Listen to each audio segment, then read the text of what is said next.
Bom, pessoal, no vídeo anterior a gente estava na etapa onde nós estruturávamos o nosso Active Directory, né, criando as nossas OUs para que sejam utilizadas dentro dessa companhia fictícia, onde nós implementamos um Domain Controller, certo?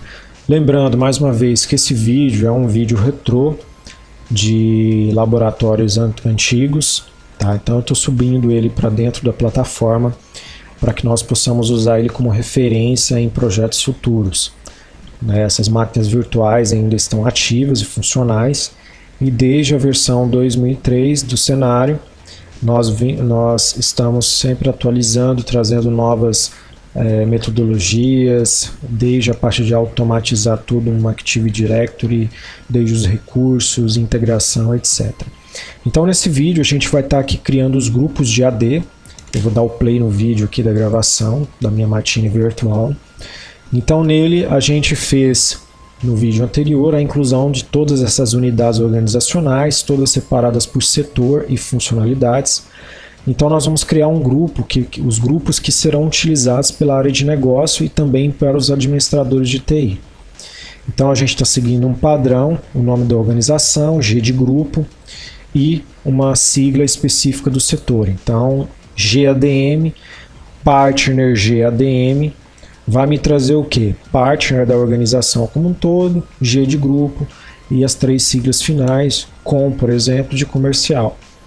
Então nós vamos criar todos os grupos que são necessários. No outro vídeo eu havia dito que é importante, quando você vai implementar um domínio dentro de uma organização, você levantar todas essas informações, porque muitas das vezes você pode estar em uma empresa de pequeno porte, uma microempresa que quer ter um ambiente fácil de gerenciar, né, com um controle maior, com diretrizes de segurança, e muitas das vezes ele não vai ter essa documentação pronta, e muitas das vezes você vai ter que fazer esse mapeamento. Então nós criamos os grupos que a área de negócio vai utilizar, e vamos criar agora os grupos que serão usados, né, para fazer uma administração mais completa. Então, por exemplo, nós estamos criando aqui o Partner Site Admins. Todos os usuários que forem inclusos dentro desse grupo, eles têm o mesmo poder que um usuário Administrators, que ele é o administrador full do domínio. Então, esse Partner Site Admins vai ter dentro como membro todos os usuários de TI que nós vamos estar criando nos próximos cenários. Então, nessa etapa o vídeo é bem curto, não tem muito segredo, é bem fácil. Como eu disse no vídeo anterior, a parte mais difícil que você tem é a hora que você vai estruturar. Bom, nós já estamos aqui, eu acredito que no terceiro vídeo já. Nós tivemos o primeiro vídeo onde a gente implementou, fez a promoção do domínio, usando lá o DC Promo. Então nós fizemos a configuração de DNS, né, que foram em 2 etapas, né. Nós tivemos... Eu até acabei colocando uma etapa à frente da outra. Nós fizemos a nomeação do domínio em 2 etapas, que foi a criação de um FQDN, que é um nome completo, full, né, do domínio, que vai ser utilizado para todas as buscas de DNS, e também o nome de NetBIOS para alguns recursos, alguns computadores que só conseguem reconhecer através do nome de NetBIOS. Tá? Então, dos 2 métodos de nomenclatura vai funcionar. Depois fizemos a configuração do serviço de DNS para ficar prático e funcional. No segundo vídeo, a gente pôde criar toda a estrutura da nossa árvore do Active Directory, né, do domínio do partner.com. Então, dentro dele foi estruturado dessa forma como nós vimos aqui. Quando nós criamos um AD, uma das coisas que vem padrão é o Built-in, Computers, Domain Controllers, Foreign Security Principles, Managed Service Applications. Então todas essas pastas elas vêm com padrão, e essa última pasta User, que dentro dela vem todos os usuários principais que são agregados dentro do AD, principalmente o usuário Administrator, que é o usuário Masterful, né, Domain Admins desse domínio. Então, nós já estamos no terceiro vídeo, onde a gente concluiu aqui a etapa onde nós criamos os grupos, tá? E isso é importante porque até aqui tudo que você precisa para um servidor de domínio operar dentro da sua rede, ele já tem condições de te oferecer. Mesmo que você vá, por exemplo, no escritório de contabilidade, o proprietário, de repente, um dia ele viu no YouTube, ou alguém comentou com ele, e ele decidiu que queria ter um domínio na rede dele funcionando. Porque muitas das vezes, qual que é a dificuldade quando você não tem um gerenciamento de contas de usuário dentro de uma estrutura organizacional? Você se depara com duas situações. Primeira, você, muitas das vezes, por ser uma empresinha pequena, você não vai ter um profissional de TI dedicado ali 100% àquela atividade. Então, a maioria dos usuários, eles têm dois caminhos. Ou você tem uma conta geral, né, uma conta que existe uma senha, ou que talvez não tenha uma senha. Vamos assim dizer, uma conta chamada usuário, fictício, apenas para a gente exemplificar. Então, muitas das vezes, essa conta é compartilhada por inúmeros usuários. Porque como você não tem uma TI para dar o controle, a administração e as orientações devidas, muitas das vezes o próprio pessoal do negócio simplesmente cria uma conta. Se um funcionário entra e ele é substituído por outro, eles vão usando aquela mesma conta. Pode, em alguns casos, acontecer de que cada um, né, tenha o seu e-mail particular, profissional, né, para poder utilizar dentro da empresa, e eu já vi casos também disso não existir. Então, se torna um problema. O outro caso é o fato de que muitas das vezes os colaboradores do negócio têm a tendência de também não utilizar contas específicas de usuário. Então, muitas das vezes eles chegam lá, cada usuário cria uma conta. De repente ele chega lá, ele viu que a conta padrão chama-se admin, ou user, ou sei lá, né, negócio, empresa. Muitas das vezes eu já vi algumas empresas colocar o nome de usuário como o nome da empresa, aí você vai, tem 5, 10 computadores, o mesmo usuário. Isso acaba gerando um conflito na hora que você tem compartilhamentos de pasta na rede e vice-versa. Ou muitas das vezes você acaba tendo uma conta geral para usar em tudo isso que não acaba sendo muito seguro. Então, assim, muitas das vezes o usuário, quando ele entra na empresa para trabalhar, ele vai chegar lá, o computador dele já tem um usuário específico e ele acaba criando um outro usuário, porque no fim das contas aquele usuário existente já tem o poder de administração da máquina, que é outro fator impactante dentro de uma empresa, porque na era da informação muitas coisas tiveram que se evoluir, os processos de negócio, né, a tecnologia de informação em si teve que passar a se preocupar mais com segurança. Então, o usuário criar as próprias contas e ter um administrador full do computador acaba sendo um risco dentro de uma empresa que não tem um domínio. Então, assim, são um dos motivos pela qual a utilização de uma Active Directory acaba sendo muito importante para sanar esses problemas, né? E a partir do momento que você tem esse recurso implementado dentro de uma rede, dentro de uma empresa, praticamente você tem 90% dos problemas resolvidos. Por quê? Você cria um ambiente, né, centralizado. Então amanhã, se você de repente substitui um colaborador, por exemplo, de repente o colaborador ele foi demitido da empresa hoje, né, ou vai ser demitido no fim da tarde, como pode acontecer e acontece muito das empresas. Quando esse usuário ainda permanecer da empresa, você pode simplesmente configurar a conta dele e a conta dele vai funcionar de uma hora a tal hora. Então, por exemplo, se o expediente termina às 5 da tarde, quando chegar às 5 horas da tarde, a conta desse usuário é inativada automaticamente, ele não tem acesso mais. E isso evita uma série de problemas, porque muitas das vezes o usuário, quando chega por volta de umas 16h30, o chefe dele chama ele no canto, olha, você está sendo demitido e tal.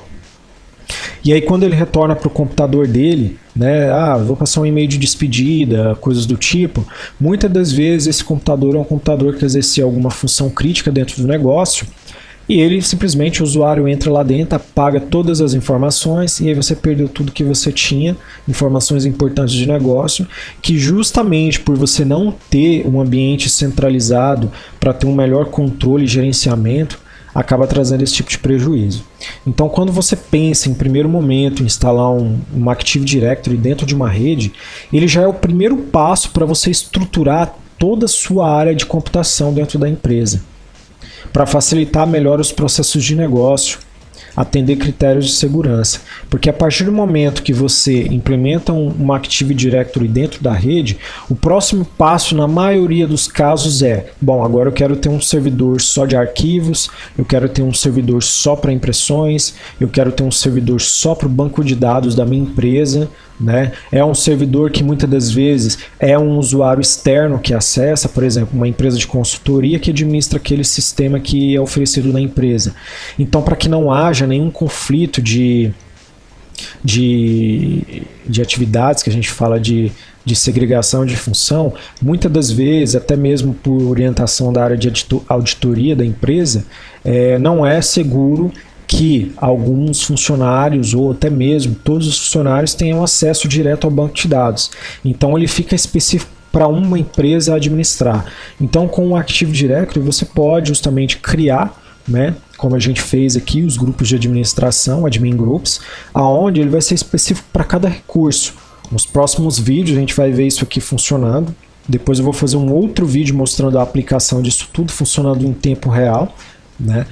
E quando você tem esse recurso do AD instalado, esse tipo de recurso pode facilitar muito na hora do gerenciamento, porque a partir do momento que você tem um servidor que é restrito a algumas pessoas específico, você pode simplesmente atribuir um grupo a esse recurso que você quer dar a restrição. Então é muito mais fácil, por exemplo, para um diretor de TI, para quem exerce o cargo de gestão de TI, fazer a administração. Porque ele pode ter dentro de uma empresa, geralmente nas pequenas empresas, eu posso fazer um outro vídeo separado para falar disso, os processos são um pouco diferentes de uma empresa de médio e grande porte. Que geralmente nas pequenas empresas ou microempresas, a tendência, quando não há um profissional de TI dedicado ou muitas das vezes há um funcionário com uma expertise maior, a tendência é que esse usuário tenha acesso, né, a praticamente todos os recursos. Então, desde os servidores de arquivo, servidores de banco de dados, enfim, ele tem acesso a tudo. Mas quando você parte de uma empresa, por exemplo, para médio porte, ela já começa a já ter uma distinção um pouco mais aguçada. Ela começa, por exemplo, a dar permissões full, por exemplo, para o dono da empresa, porque quando você não tem um CIO, né, dentro da organização, o seu proprietário da empresa ou o presidente, né, muitas das vezes o gerente, quando é um caso de uma empresa que o proprietário só investiu o dinheiro, mas é outro que administra, essa pessoa que exerce esse cargo, ela acaba também fazendo esse papel de CIO dentro da organização, né? Então, essa pessoa ela tem um acesso um pouco mais segmentado. Então, ele acaba ficando com um usuário full para fazer todo o processo de administração, e muitas das vezes segue a orientação de um TI junto com ele para fazer os procedimentos ali que são mais técnicos, mas só ele tem a senha e o usuário, ficando ao TI, que muitas das vezes é um usuário mais avançado do negócio, a ter um usuário com certo limite, mas não tem uma administração completa. Mas aí quando você passa por uma empresa de grande porte, aí a estrutura já é completamente diferente, ela é totalmente segmentada, você tem as equipes só de data center, que vão cuidar só dos servidores, né, desde banco de dados, desde a parte de configuração. Aí você vai ter o pessoal só da área de firewall. Se você tiver firewalls de rede, né, usados por software ou por hardware, você pode vincular isso tudo no AD. Então, cada área específica dentro do departamento, ele tem os seus recursos estabelecidos dessa forma. Então, a permissão de acesso é dada através desses grupos. Então, isso é muito importante. Então, quando você tem um cliente que você, por exemplo, por aí trabalha como autônomo, te liga e te pede uma consultoria a respeito disso, já se percebe que já tem uma maturidade para alavancar, né, a melhoria de processos de TI. Porque hoje não tem jeito. Praticamente tudo hoje no universo, principalmente aqui no planeta Terra, depende da tecnologia de informação para sobrevivência, né? Imagine os bancos aí, as grandes corporações, né? Então, a partir do momento que você tem o passo de incrementar um Active Directory dentro de uma organização, já mostra-se que o negócio tem uma preocupação com a estruturação, com a organização, com os processos. Então, é um primeiro passo para a organização de uma empresa, e é importante seguir esses passos que eu estou fazendo aqui, né? Por mais que cada empresa pode ser que tenha um processo específico para isso, onde vai ditar o procedimento correto, como eles querem que criar, porque aqui eu estou criando um padrão fictício, baseado nas experiências, nos locais que eu trabalhei, tá? Então eu criei um padrão X que pode ser utilizado dentro dessa empresa fictícia. Mas cada empresa que você for, por exemplo, os grupos vão ter um nome específico, a criação de usuários vai ter um nome específico, tá? Vai seguir critérios para que se haja um padrão, né? Então, assim, é um dos motivos pela qual eu sempre fui um apoiador da Microsoft, porque eu acredito que quando você tem padronização, a sua gerência, a administração, a transparência é muito maior do que, por exemplo, trabalhar com sistemas Linux, por exemplo. Hoje a gente tem inúmeras versões, eu vou ter um outro vídeo para falar sobre essas comparações aí no futuro. Então, sempre que você tiver ao passo de fazer a implementação de um AD, seguir esses passos que eu estou dando aqui, para quem nunca instalou um servidor de domínio na vida, seguindo esses passos aqui você vai instalar corretamente. Nesse momento, aonde estamos agora, este servidor já está pronto para funcionar. Ele já tem condições de dar permissões de acesso aos usuários, né? Ele já tem condições de operar. Então, como eu já disse, a utilização de um AD dentro de uma rede, ela traz muitos benefícios, porque a maioria dos ambientes, aliás, a maioria de todas as soluções da Microsoft sempre são vinculadas ao AD, né? E-mail, contas de acesso, SharePoint, OneDrive. Então, você tem uma gama infinita de coisas que você pode fazer com o seu AD, né? Então, assim, vamos voltar lá no início, quando eu disse a respeito da empresinha pequena. Se nós tivéssemos aí um parque de máquinas de 100 unidades, né, 100 equipamentos instalados na rede, imagine quantos usuários, se você tivesse um turnover muito alto nessa empresa. E outras, se você tivesse usuários exercendo turnos. Então não é correto você ter contas genéricas para estar trabalhando. Então eu vou deixar isso para um outro vídeo, no próximo vídeo a gente se vê.